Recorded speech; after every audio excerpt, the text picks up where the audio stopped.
Дневния ред, проекта за дневен ред е от една точка, предложение за решение относно приемане на актуализиран разчет за финансиране на капиталовите разходи на община Братя Даскалови за 2024 година и докладната записка от Иван Стоянов Танев, кмет на община Братя Даскалови, относно приемане на актуализиран разчет за финансиране на капиталови разходи на община Братя Даскалови за 2024 година.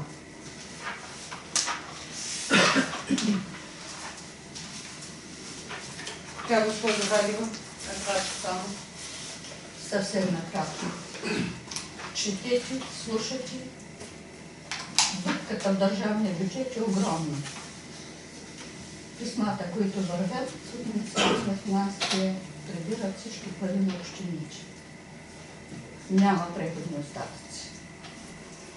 Затова бързо преструктурираме капиталовата програма,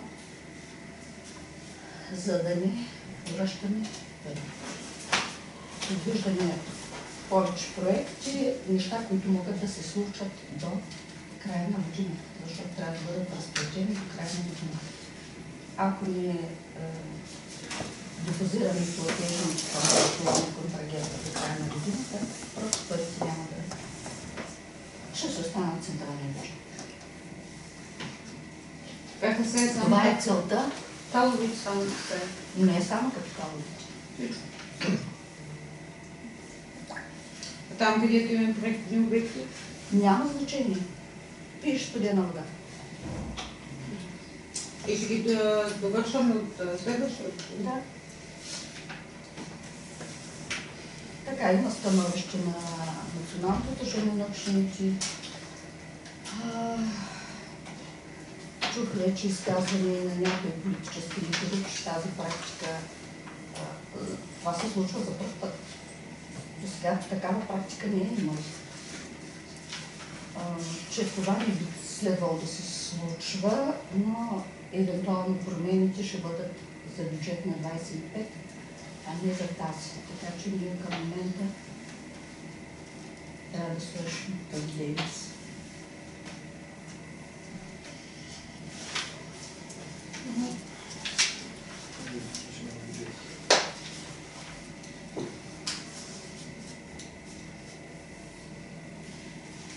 Може да няма и бюджет.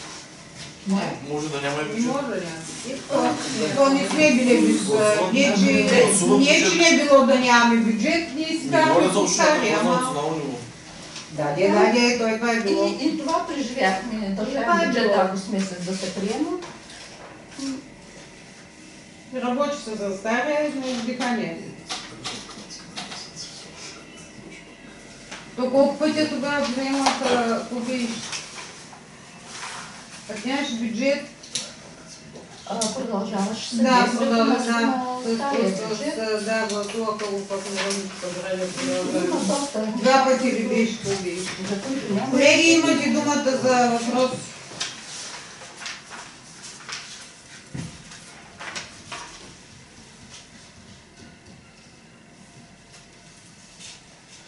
Така.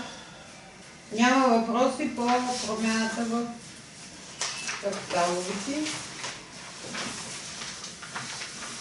Ако нямате наистина въпроси, поради изчерпване на дневния ред, закривам комисията след 15 минути, който не се